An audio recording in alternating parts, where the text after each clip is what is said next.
Espero que esteja tudo bem com você, que a graça de Cristo esteja no seu coração, esteja na sua vida, no seu lar. Eu sou o pastor Arimar, este é o segundo vídeo que eu estou gravando sobre vários assuntos importantes para a gente parar, para a gente pensar, para a gente analisar. E o assunto de hoje ele é bastante delicado, tem muito a ver com a igreja evangélica aqui no Brasil, com uma parte muito grande dela. E o texto que eu escolhi para a gente se basear hoje está em João, Evangelho de João, capítulo 4, a partir do versículo 19. Jesus conversa aqui com uma mulher de Samaria, ali em Samaria, e é interessante que ela chega para Jesus e ela diz: Senhor, eu vejo que tu és profeta. Jesus já tinha falado uma série de coisas com ela. E ela diz: nossos pais adoraram neste monte, Monte Gerizim. Ela faz uma referência ao Monte Gerizim. E vós dizeis que é em Jerusalém o lugar onde se deve adorar.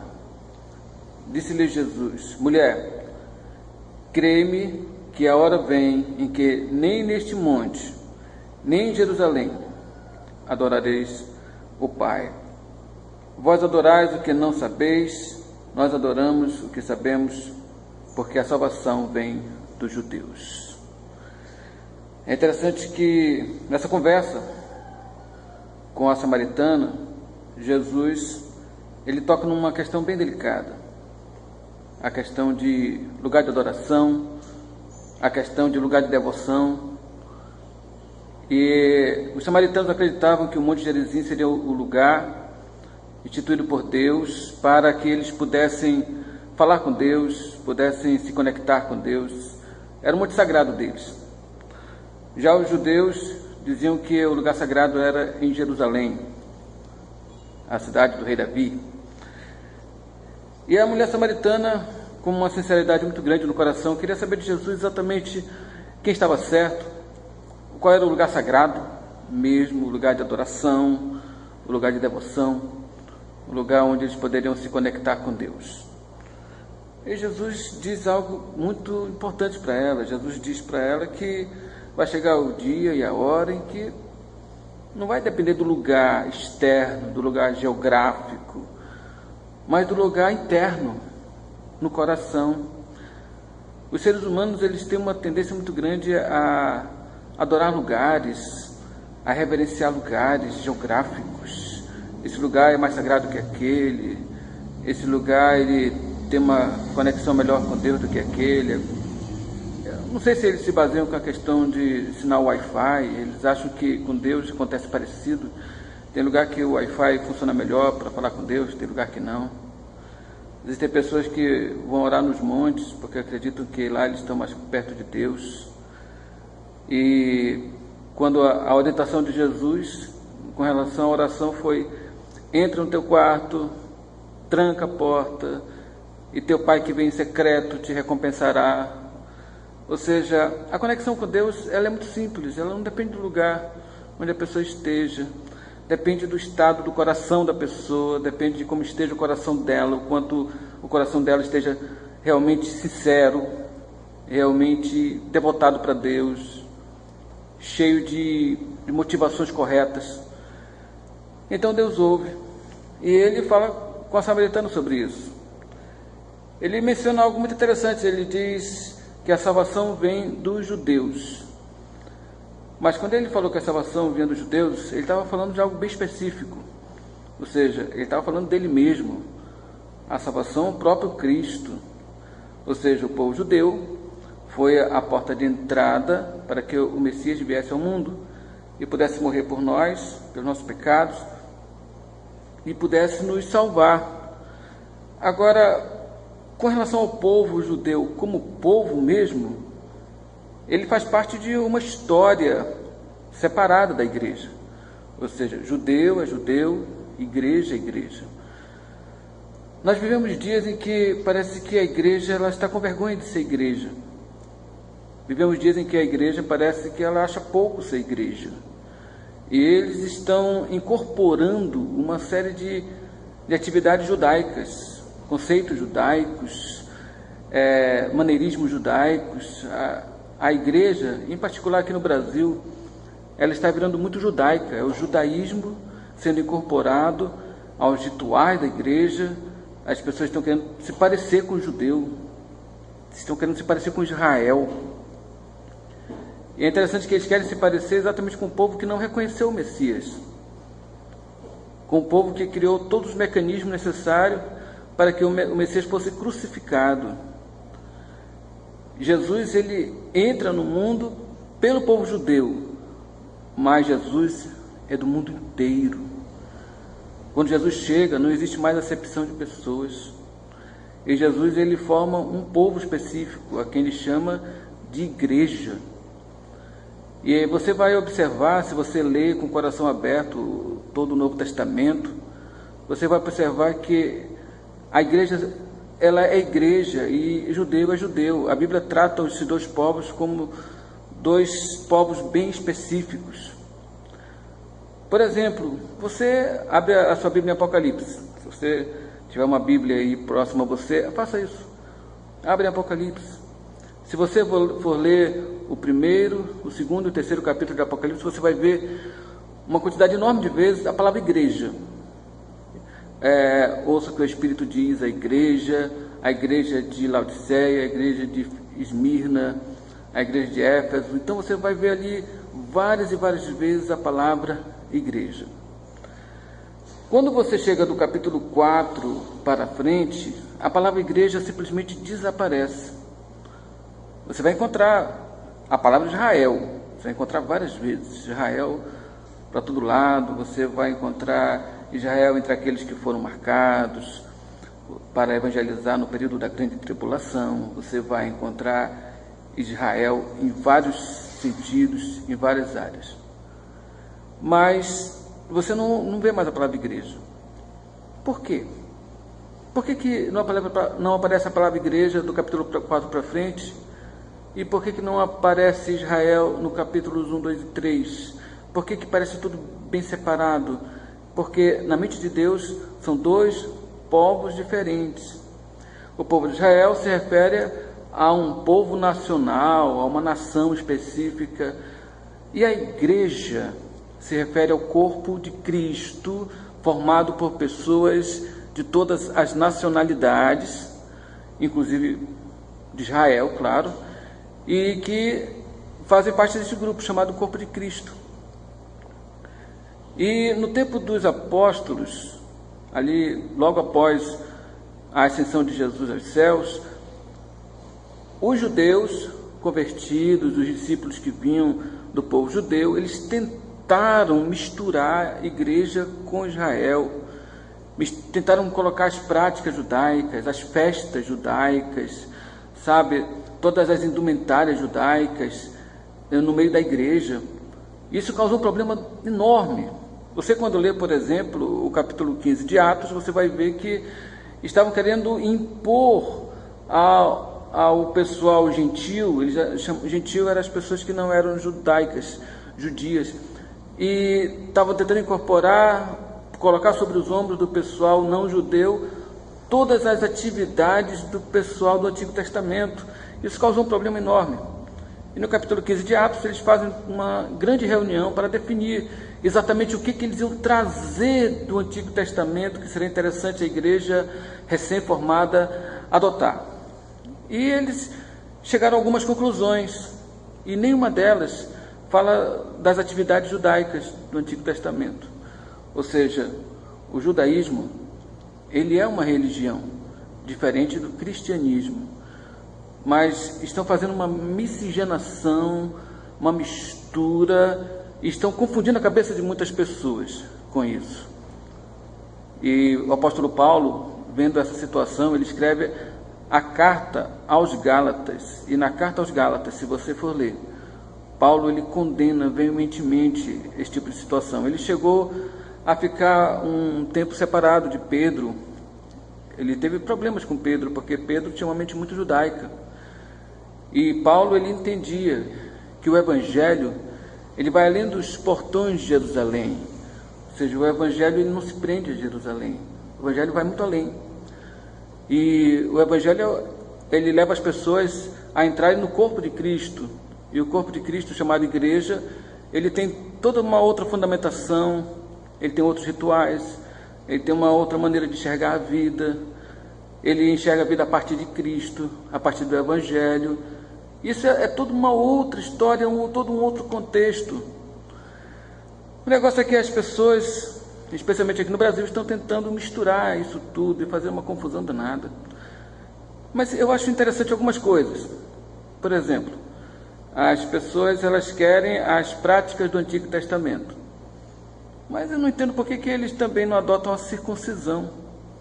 É o corte do prepúcio. Por quê? Porque dói. Porque não iria ser aceito pela maioria, sabe? Iria causar problemas para as pessoas aderirem ao meio. Por quê? Porque dói, porque é uma cirurgia, porque é um negócio incômodo. Então muita gente iria evitar entrar nessas igrejas se adotassem a circuncisão. E a circuncisão no Antigo Testamento é um dos maiores símbolos de aliança com Deus, judaicos. Por que também eles não adotam o sacrifício de animais? É interessante que eles vão escolhendo, isso aqui é bom, isso aqui pode ser aceito pela maioria, isso aqui não. Eles vão definindo as coisas e o critério não é bíblico, não é o critério bíblico. As pessoas elas vão criando invencionices e elas vão fazendo de qualquer jeito. E muitas vezes as pessoas até dizem, não, mas não se deveria falar sobre isso, sabe? Prega o Evangelho, mas é interessante que isso aqui está no Evangelho, está no Evangelho de João. Jesus ensinando a samaritana que a adoração a Deus não depende de lugar geográfico. Ou seja, tanto faz em Jerusalém, tanto faz lá no Monte Gerizim, tanto faz aqui no Brasil, nos Estados Unidos, onde quer que seja, Deus ele está com a mesma intensidade em todos os lugares. Ele não depende de um lugar para ele ouvir a oração, ele não depende de um lugar geográfico para ele se fazer presente, porque a Bíblia diz que ele enche toda a terra com a sua glória. Só que as pessoas elas têm uma tendência a idolatrarem Israel, idolatrarem Jerusalém, idolatrarem um lugar geográfico. Tem pessoas que vão para Israel e eles entram no misticismo cabalista, eles entram em um misticismo espírita, no qual as coisas de lá são mais sagradas do que as coisas daqui, o óleo de lá tem uma unção diferente do que o óleo daqui, e eles começam a entrar em um tipo de macumbaria gospel. E isso causa um problema enorme, um problema muito grande. E eles ainda não conseguiram entender que Deus ele não depende do lugar. O lugar santo não é Jerusalém. O lugar santo é onde está um santo. O lugar santo é onde está um servo de Deus, uma serva de Deus. Onde pisar a planta dos seus pés, ali é um lugar santo, ali é um lugar especial, ali é um lugar consagrado. Se você é uma pessoa consagrada a Deus, o lugar onde você mora é tão sagrado quanto Jerusalém. Jesus, ele, sabendo da idolatria que as pessoas têm por lugares, quando passava perto do templo ali de Herodes, enquanto os discípulos elogiavam o templo, Jesus disse, esse templo ele não vai ficar pedra sobre pedra, tudo vai ser derrubado. Isso realmente aconteceu.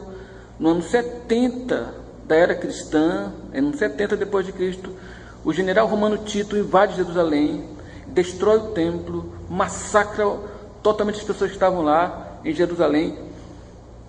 E uma pergunta que não quer calar, por que Deus não impediu o general Tito de destruir o templo? Deus era poderoso para matar o general Tito e o exército dele inteirinho, mas Deus não fez absolutamente nada. Por quê? Porque Deus sabia que nos dias de hoje as pessoas iriam idolatrar o templo. Assim, da mesma forma, ele deu fim na Arca da Aliança, que simplesmente desapareceu. As pessoas estão criando réplicas da Arca da Aliança. estão adorando a Arca da Aliança. As pessoas não entenderam que aquilo era apenas um simbolismo. Por isso que Deus deu fim no corpo de Moisés, não deixou que as pessoas soubessem onde estava enterrado, porque senão haveriam peregrinações enormes no lugar do sepultamento dele, porque o ser humano ele tem uma tendência a idolatrar lugares, a idolatrar coisas, a idolatrar pessoas. E existe uma idolatria em relação a Israel muito grande. E as pessoas acabam perdendo o foco.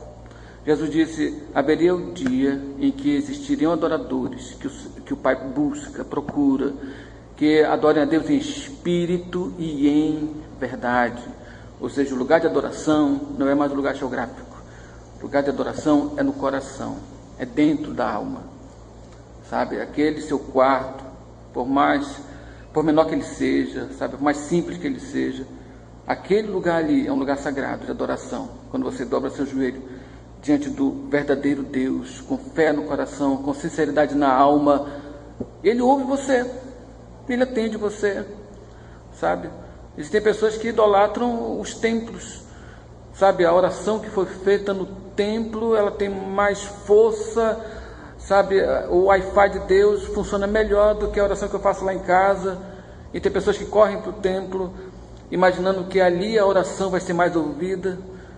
E é aquele negócio do pessoal acabar confundindo as coisas e não entendem que Deus não é um Deus geográfico. Deus é um Deus que enche a terra inteira com a sua glória. Se você vai para o templo orar porque você consegue mais tranquilidade, silêncio, ótimo.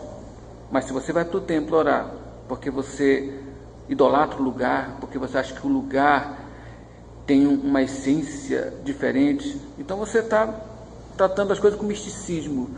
Já virou um misticismo gospel, virou um tipo de cabala, um tipo de espiritismo, em que as pessoas acabam mistificando tudo.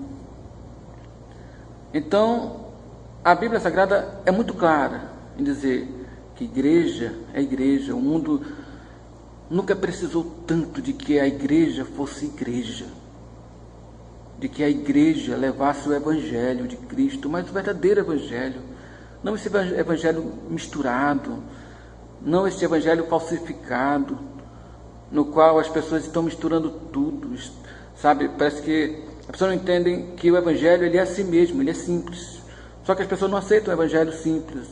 Eles têm que enfeitar o evangelho com todo tipo de penduricalho. As pessoas têm que enfeitar o evangelho com todo tipo de invencionice humana, e os líderes vão inventando, e o pessoal vai engolindo, e o pessoal vai aceitando, o pessoal não pensa, e o pessoal critica quem pensa, o pessoal não condena, e o pessoal critica quem condena. Ou seja, os profetas que se levantam nos dias de hoje para falar contra essas coisas são criticados. Sabe, eles pensam que o Evangelho de Cristo, ele é apenas Jesus salva, cura e batiza e pronto, acabou-se. E um dia vai voltar. E eles não entendem que o Evangelho também é combater a heresia, é combater aquilo que está errado, aquilo que não é bíblico, aquilo que não está certo com a palavra de Deus. É enxergar a vida, enxergar a igreja pela visão do Cristo, não pela visão de líderes surtados que ainda não entenderam o Evangelho. Mas as pessoas estão seguindo um outro evangelho. Foi isso que eu falei no outro vídeo. Hoje, sendo específico mais em um assunto, de uma forma mais concreta e direta.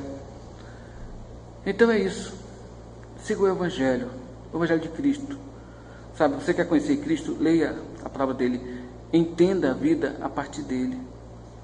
Por exemplo, aqui no texto que eu li, João capítulo 4, leia esse diálogo de Jesus com a samaritana e você vai enxergar exatamente isso. A samaritana chega para Jesus querendo saber sobre lugar sagrado. Jesus poderia ter dito: não, é em Jerusalém. Você tem que adorar a Deus lá em Jerusalém, porque é lá que Deus ouve, é lá que está o templo. Mas Jesus, ele diz para a samaritana claramente aqui, diz para você, diz para mim, sabe, que a adoração a Deus, ela independe de lugar. A força é a mesma em qualquer lugar. Eu tenho vontade de conhecer Israel, mas eu tenho vontade de conhecer Israel por uma questão turística, conhecer Israel para conhecer toda a região onde Jesus nasceu, viveu e morreu. Eu gostaria sim de conhecer Israel. Se você quiser me dar um presente, pronto, me dá uma passagem para eu e minha esposa irmos a Israel, passear por lá. Agora, eu não quero ir a Israel por uma questão mística, por uma questão espírita, sabe, de trazer areia de Israel, de trazer água do Rio Jordão, sabe, de trazer óleo do Monte das Oliveiras, porque é diferente, porque tem uma essência diferente, sabe? Então isso aí vira uma macumba, vira uma macumba gospel, e as pessoas precisam abrir os olhos para isso. E infelizmente muita gente tem sido enganada por causa disso, muita gente tem sido enganada, muita gente, líderes fraudulentos vão para lá, muitas vezes traz um pouco de qualquer coisa e simplesmente enche aqui litros e litros de água da torneira e dizem para todo mundo que é água vindo do Rio Jordão, e quem tomar dessa água vai acontecer isso, vai acontecer aquilo, e vendem esta água por preços exorbitantes para pessoas ingênuas que vão simplesmente acreditando em tudo que ouvem, vão comprando tudo que vê pela frente, vão confundindo o evangelho com mercantilismo. Então a gente vê demais isso por aí, e alguém tem que falar. Eu sou um dos que está falando, não sou o único, existem outras vozes, outros Joões Batistas que estão falando, que estão dizendo está errado, a igreja perdeu a direção, muitas igrejas. Existem sim igrejas sérias, igrejas que vivem o evangelho. Glória a Deus pela existência dessas igrejas, que Deus as abençoe cada vez mais. Mas se você está em um lugar onde está vivendo o outro evangelho, um lugar que está vivendo um evangelho esquisito, um evangelho que você lê na Bíblia e você não vê respaldo, sabe, escriturístico mesmo, então você precisa repensar isso, porque viver um evangelho falso é igual uma pessoa doente que está tomando remédio falso. Essa pessoa vai morrer, essa pessoa vai chegar ao inferno e simplesmente não vai entender nada, e vai dizer: o que é que aconteceu?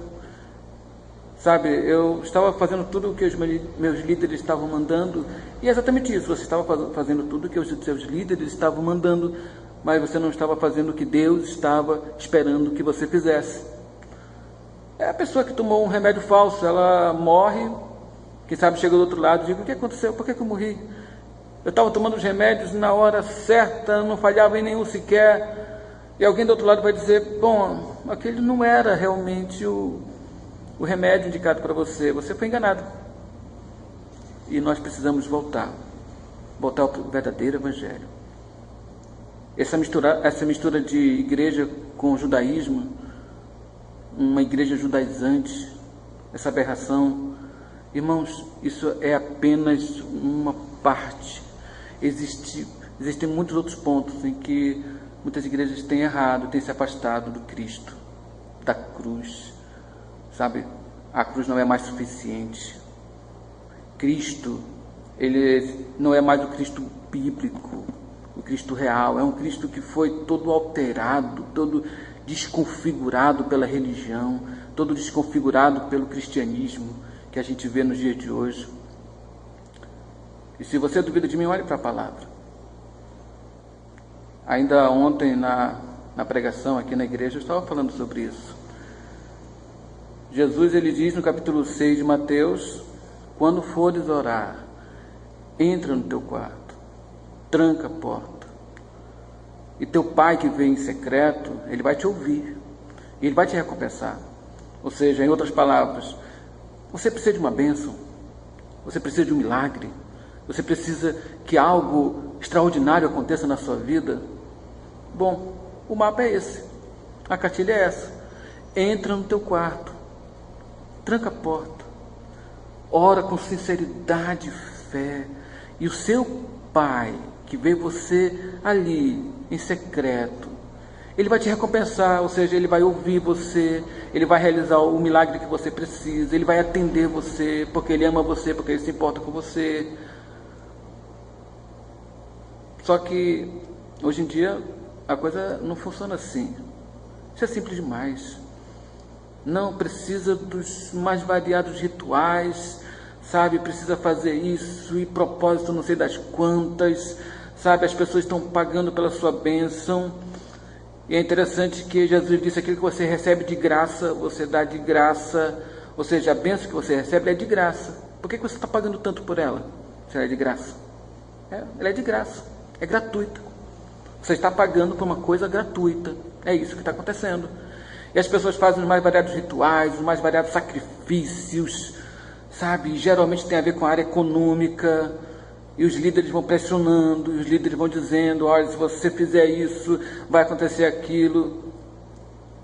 E quando você abre a Bíblia, Mateus capítulo 6, entra no teu quarto, gratuitamente, tranca a porta, gratuitamente, ora ao teu Pai em secreto, gratuitamente.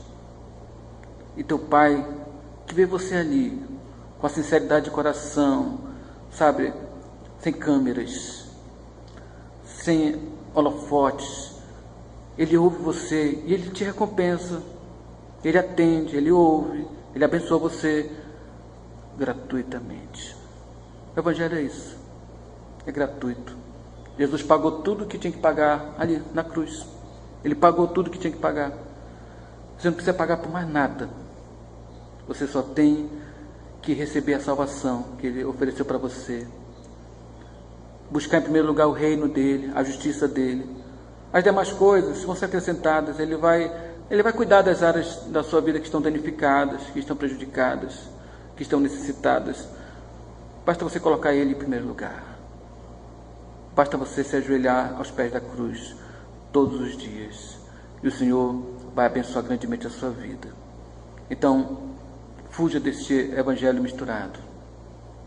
Se volte para o verdadeiro evangelho de Cristo Jesus. Que Deus abençoe você, em nome de Jesus.